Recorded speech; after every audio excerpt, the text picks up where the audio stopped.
Hello, everyone. Originally, my plan was to move on from static black holes and talk about more interesting structures like black holes with spin and black holes with charge, namely the Kerr-Newman solutions. But then I realized that I was neglecting an important property of static black holes, and that is the condition for which massive stars collapse into black holes. And then I realized that one of the key contributors to this result is J. Robert Oppenheimer. And since a lot of people have been talking about the recent movie Oppenheimer, I thought that I'd do something interesting. In this video, I will talk about Oppenheimer's work on black holes and gravitational collapse. And in another video, I guess a bonus video, I will talk about um, Oppenheimer's contributions to the Manhattan Project and the contributions of other scientists to the Manhattan Project. Additionally, I was thinking about diversifying the content on my channel and not only limiting the physics to black holes, but I was thinking about talking about other topics in physics. Maybe some of you guys that are watching can give me some ideas.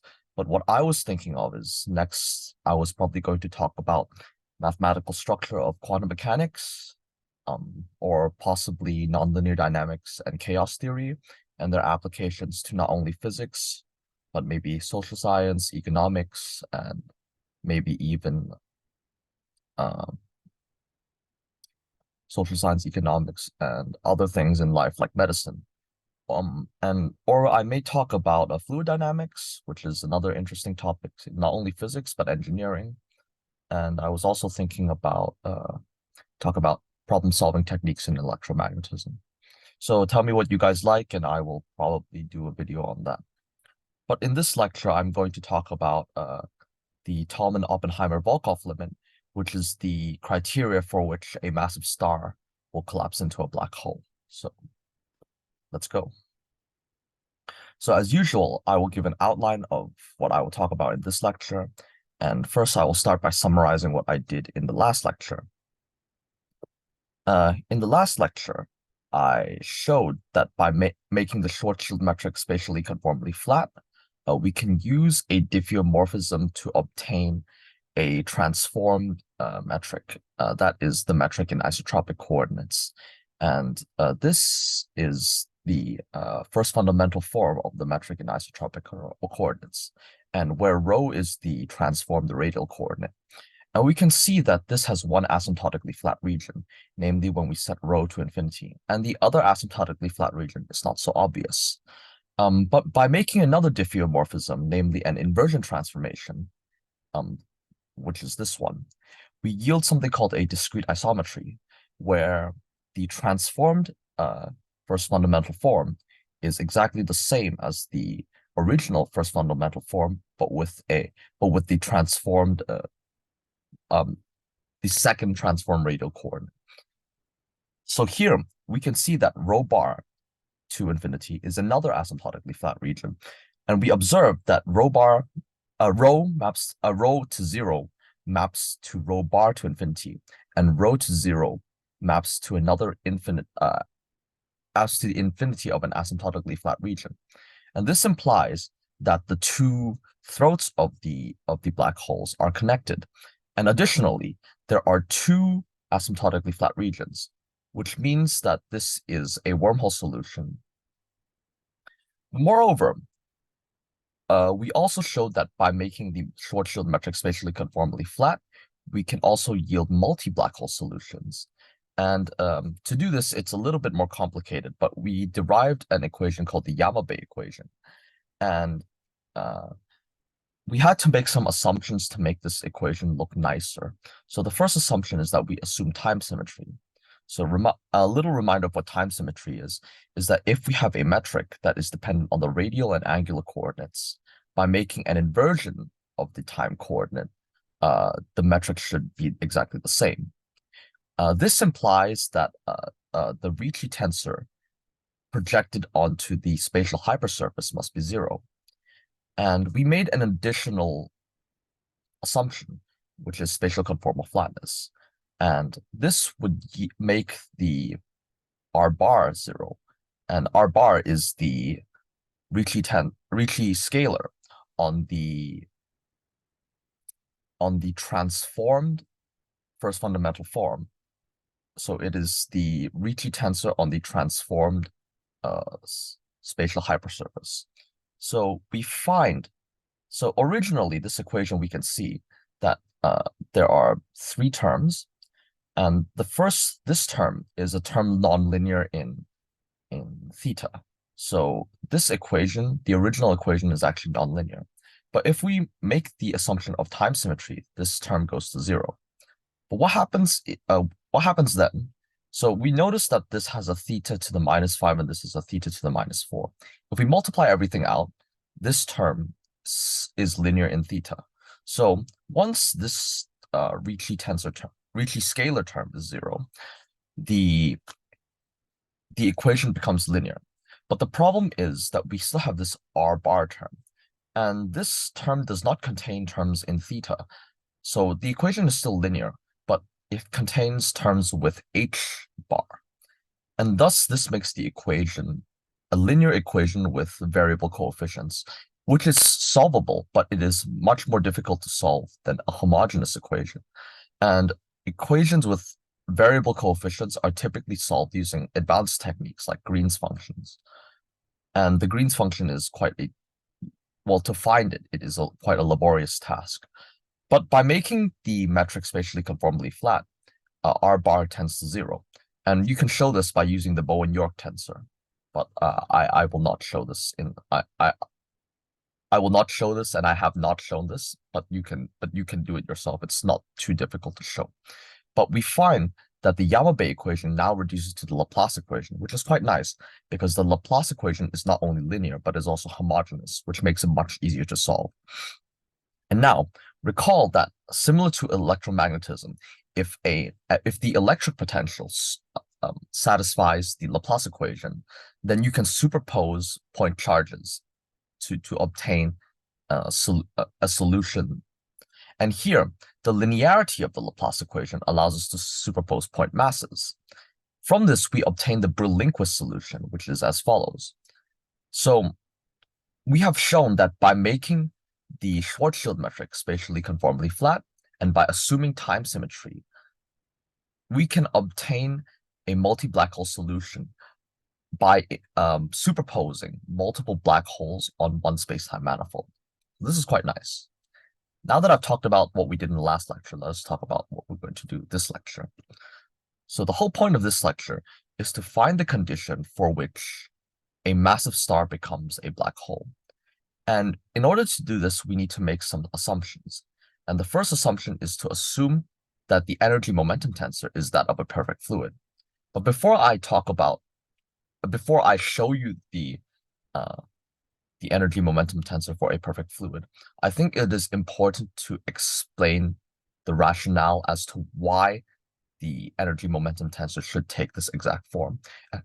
And for that, we need to learn a little bit, we need to learn about fluid dynamics. So previously, we have seen that the energy momentum tensor for a vacuum is T mu nu equals 0, which normally we use this condition because it kind of not only simplifies the calculation, but it makes a lot of sense because space-time is a vacuum if we do not assume things like quantum fluctuations and etc. So we can approximate space-time as a vacuum. But however, in the case of collapsing stars, T mu nu may not be so simple because the interior of a star is obviously not a vacuum. So therefore, to derive the lower mass limit of a black hole, we need to assume that T mu nu is characterized by a perfect fluid. And perfect fluids have no shear stress, viscosity, or heat conduction. So as a result, we would like to derive the tensor structure for T mu nu for a perfect fluid. So let the tensor T mu nu be as follows, where all the components of T mu nu are dependent on x, y, z, and t. Now, let us decompose T mu nu into a diagonal part and a traceless part, such that T mu nu is equal to sigma mu nu plus tau mu nu, where sigma mu nu is the diagonal part and tau mu nu is the traceless part. So, it is important to know that the Navier-Stokes equation is related to T mu nu by the following equation, where T mu nu is the energy momentum tensor as mentioned before, and F mu is the external force. So if you have a form of the energy momentum tensor, you can derive the Navier-Stokes equation quite easily. So recall that Navier-Stokes equation with thermal conduction is as follows, where U sub I is a vector that represents the velocity. P is some function that represents the fluid pressure. F sub I is the external forces, and eta and zeta are the viscosity and the heat conduction coefficient respectively. So the viscosity term is related to T mu nu in the following manner. So this is the viscosity term in Navier-Stokes equation, and it is related to the spatial component of T mu nu, namely Tij, in the following manner. And then what we can do is, if we actually contract this tensor, we see that this is partial J, right? And then we can kind of cancel out one of these on the other. So we can take the integral on both sides, and we can obtain a relationship for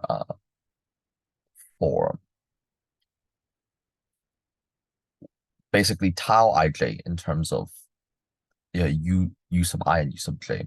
And we find that tau ij is equal to eta, and then we symmetrize the partial derivative with the velocity vector. And however, since perfect fluids are non-viscous, eta is equal to 0, and hence tau ij is equal to 0, where I, j, k, and l represents the spatial indices. Additionally, since T mu nu is symmetric, tau mu nu must also be symmetric, and thus Tij equals Tji, tau ij is equal to tau ji, which is also equal to 0. So we have shown that the spatial components of the tau mu nu metric must be 0. But now we have to check the other components, so the spatial with the time components. So the heat conduction term is related to tau mu nu in the following manner. And the reason why we only consider the T case in this equation, because we have already shown that Tij is equal to 0. Hence, we only have to inspect the terms tau T's I, and once again, since T mu nu is symmetric, then tau mu nu is also symmetric, and thus tau Ti and tau It must also, they're equivalent. So as a result, we have shown that tau Ti is equal to zeta times partial T Ui. And therefore, since perfect fluids have no heat conduction, this implies that tau Ti and by virtue tau It is equal to 0. So basically, this shows that the entire trace-free part of the energy momentum tensor is 0. And this ensures that the energy momentum tensor for a perfect fluid is diagonal. Now, let us look at the sigma mu nu term. So recall that since partial T mu nu plus the external force is equal to 0 derives the Navier-Stokes equation, by inspection, this shows that the spatial part of the diagonal part of T mu nu is equal to is related to the pressure term by this equation. And therefore, we can show that so basically if we contract the delta function with the derivative, we can integrate both sides, and we find that that sigma ij equals sigma ii. So basically, sigma ij, we know that if I is not equal to j, then all the other terms are 0. So sigma ii must be equal to p. And thus, we have shown that so the spatial diagonal components must be equal to p. Once again, we need to check the time component as well.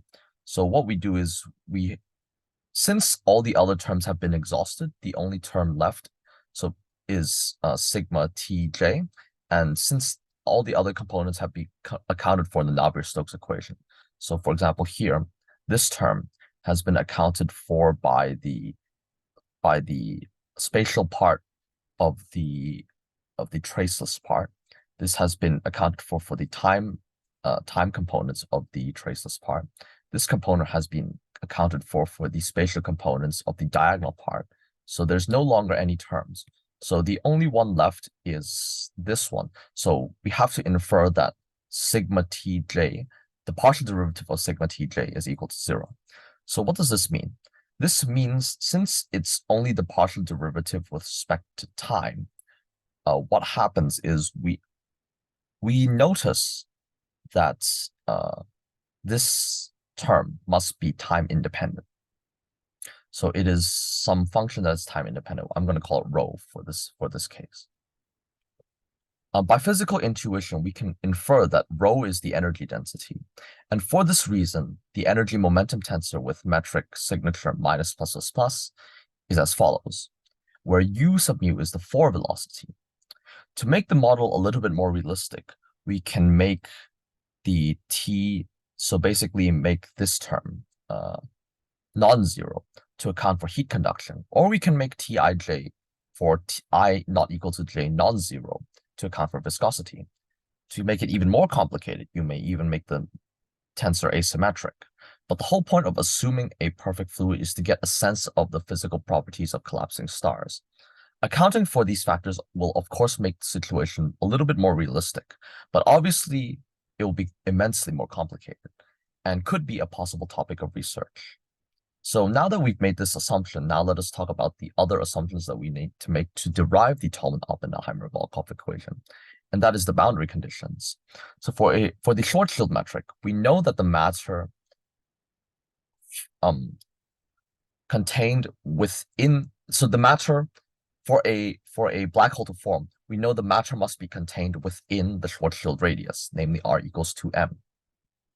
And therefore, the boundary conditions for T mu nu are actually quite intuitive. Since the plasma is contained within the interior of the star, we assume that the plasma, and additionally, since we assume that the plasma is modeled by a perfect fluid, T mu nu inside the star, so namely r less than 2m, must be the energy momentum tensor for a perfect fluid. Moreover, given that the outside of a star is a vacuum, the exterior of the star, namely r greater than 2m, must be the vacuum solution, and therefore the energy momentum tensor is as follows. However, the boundary condition for the metric is a little more subtle. So we have to ensure that the metric is physically consistent, and thus must satisfy the equations of hydrostatic equilibrium, both inside and outside of the star. So therefore, the metric must be continuous at r equals 2m. And for a spherically symmetric metric, we can assume that the metric takes the following form. And there is, I mean, you can just substitute this as f of r, and this is g of r, but convention, like throughout history, people have been using this kind of ansatz. So we're just going to follow that convention, where m of r are the mass and the gravitation, m of r and phi of r are the mass and the gravitational potential respectively. So therefore, to satisfy the boundary condition, phi of 2m must be equal to 0, and m of 2m must be equal to capital M. So now, given T mu nu and G mu nu, common sense suggests that we should solve the Einstein equations. And since I have solved the Einstein equations using different methods like differential forms and the Lagrangian method in previous videos, I will not repeat it here. I will just list out the non-zero components of the Einstein equation. The TT component of the Einstein equation yields this equation, and the theta theta component yields the following equation. But interestingly, the RR component can be solved in using a neat trick. So we don't have to solve the full Einstein equation, because the Einstein equation is actually quite a complicated equation to solve. You have to solve for the Ricci tensor, and the Ricci tensor contains a lot of nonlinear terms, and it's quite clunky. So, but the RR case can be solved using using the principle of conservation of energy, which can be exploited by the continuity equation. So, in principle, once again, I said, in principle, the RR component can be solved using the Einstein equations. But however, it is more efficient to exploit the continuity equation. So recall that the Einstein equation is as follows. But if we take the covariant derivative on both sides, so this must be 0, and by virtue, this also must be 0. So the consequence of conservation of energy and momentum allows that partial mu of T mu nu is equal to 0. So we can just solve this equation, actually. And to do this, we need to write an expression for the forward velocity of the fluid. And since the metric is static, it is by definition time independent. And therefore, the motion must parallel to the time translation killing vector. But it is important to note that the forward velocity itself is not a killing vector. So it is just parallel to the killing vector. So we have to multiply some function by the killing vector. So this is the killing vector. So T mu is the time translation killing vector. So we have this. But we can normalize u mu in such a way that u mu with an upper script and u mu with lower script is equal to 1. So -1. So that's fine. So here, well, so u sub mu is this, and T denotes the transpose. So these two are so the product of these two forward velocities is -1. So it's normalized to -1. So therefore, since partial mu T mu nu is 0, we can raise the indice with no problem, because raising the indice actually makes the math a little bit easier. But these two should both equal 0. So by raising the indice, we obtain the following equation. So we have 1, 2, 3, 4 terms. So the first term we can see is 0, because rho and p are purely functions of r, and therefore the only non-vanishing part is partial. So basically phi, rho, and p are functions of r. So the only non-vanishing part is if we take the covariant derivative with respect to r. But recall that u mu is a time translation killing vector, so it actually has no r component. So in other words, ur is equal to 0. Therefore, this component must vanish. This term here, well, I'll call it the third term. The third term in the equation must also vanish, but it is not so trivial to see.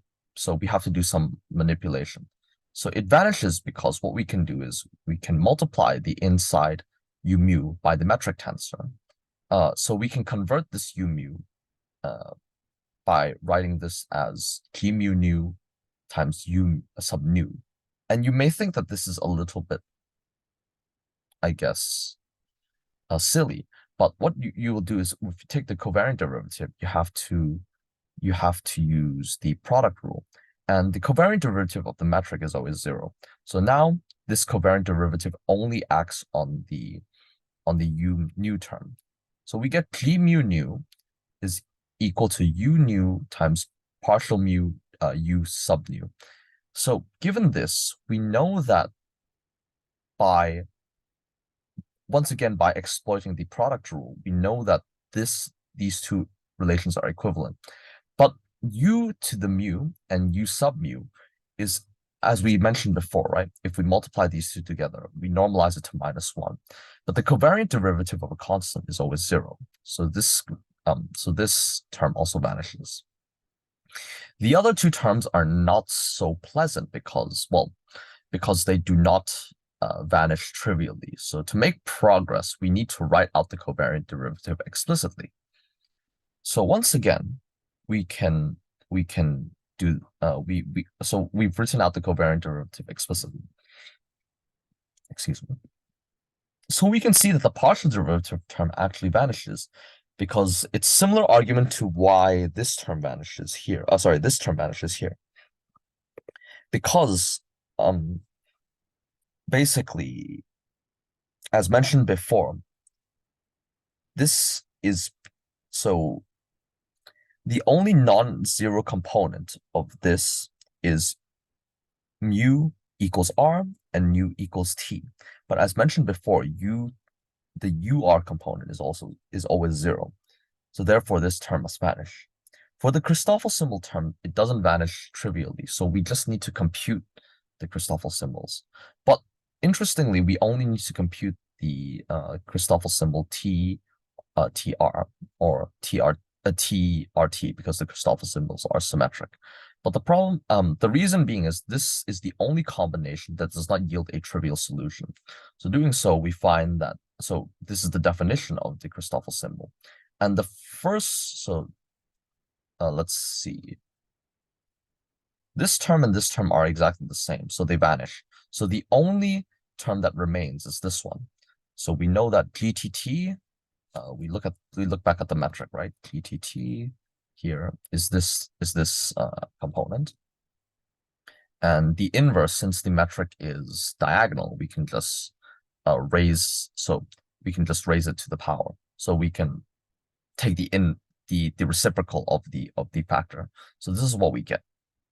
And computing this, we get dp over dr is equal to this. And now recall that the previous two equations, namely the tt component and the theta component, are as follows. And by substituting equation 4.11 into 4.13 into 4.11, we obtain the Tolman Oppenheimer Volkoff equation, which is dp over dr is equal to this expression. So we have a differential equation relating pressure and the radial coordinate to the density, pressure, and the mass. So now we are ready to derive the condition for gravitational collapse. And the simplest model is to assume that the star has uniform density and maximum radius r. So doing so, we find that m of r, so basically we have this equation, right? We just integrate both sides. And this is just the equation. So if a sphere has constant density, this is just the mass of a sphere. So thus the Tolman-Oppenheimer Volkoff equations are as follows. So now one can solve this differential equation by simply separating the variables. So we can put r on this side and we can put p on this side, and then we obtain a differential equation that looks like this. So integrating both sides, I mean, this integral is actually, so this one is actually relatively simple because it's r on top and r squared at the bottom. So we can just sub u equals, so we can sub the denominator as u, and we can cancel out the r at the top. So you get some natural log function. Here it's a little bit more tricky because the equation doesn't look, so you have two p terms in the bottom, so you have a p squared term. But you can once again do this, and I presume that you would get a natural log function, or actually you might get an arctan function, but arctan and natural log are essentially the same. So they're related in some way. So you will get a natural log function on both sides. So by doing this, we can actually rearrange the expression and solve for, so we can arrange the expression as follows. And now we have this constant here. And we can actually solve this constant by imposing the boundary condition. So recall at the surface of the star, the pressure must be 0. So what we do is we just sub r, so we sub capital R in here, right? We sub capital R. And what happens is we should see that, let's see, by subbing capital R here, we should get 0. So by solving for P, we get the following equation. And now we want to study the pressure at the center of the star. So at P of 0, we should get this expression here. So this is the pressure at the center of the star, right? So we're rearranging the equation a little bit. So since using the fact that 8 pi rho r cubed is equal to 6m, so this is quite easy to see. You can just, this is just the equation of a sphere of constant density. So what we can do is we can solve this, right? And what we get is we get this equation. And for black holes, the pressure at the center must diverge. And thus we must set the denominator of equation 5.9 to 0. And doing so, we find that for the central pressure to remain finite, we need m over r must be less than 4 over 9. And this is known as the Buchdahl inequality. But recall that, so the Buchdahl inequality is the maximum amount of mass that can be packed into a uniformly dense object. However, we are looking for the condition of gravitational collapse, and thus we can just set m over r to equal to 4 over 9 and see what happens.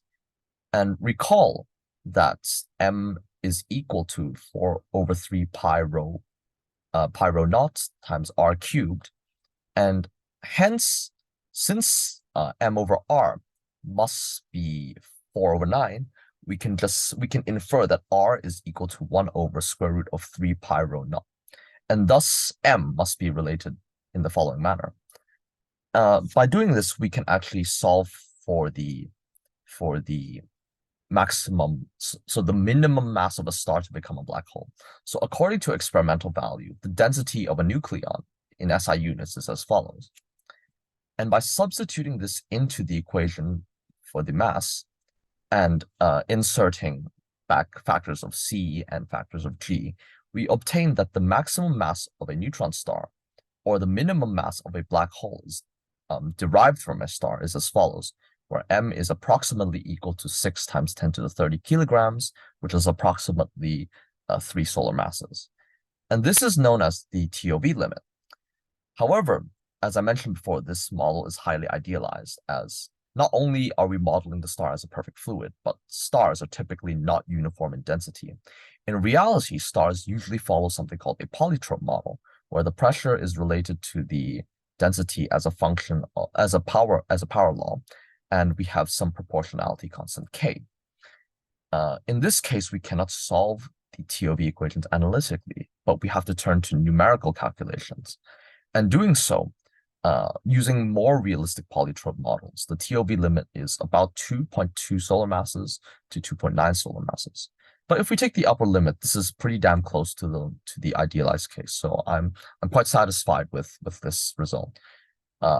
However, I have to mention a little bit is that black holes can hypothetically get smaller than this. This is because some black holes do not form from collapsing stars. And these black holes are known as primordial black holes because they exist and they predate the existence of stars. So physicists hypothesize that these black holes are very, very small, so they can be subsolar mass. And they form during the dense, highly dense environment in the early universe. But the problem is we haven't actually observed these black holes yet. And even if they do exist in the universe, they have probably attracted matter such that their mass exceeds the subsolar mass range, and they have become either solar mass black holes, intermediate mass black holes, or even supermassive black holes. So we will never, I would say never, I wouldn't say never, but it is very hard for us to find these kinds of black holes. So this is one of the achievements of Oppenheimer, and I hope you look forward to the next video where I talk about Oppenheimer's achievements in Manhattan Project and the achievements of other scientists in the Manhattan Project. Well, I also hope that you enjoyed this video because I thought that this topic was very, very interesting, and I hope that you learned something. And thank you. I'll see you in the next talk.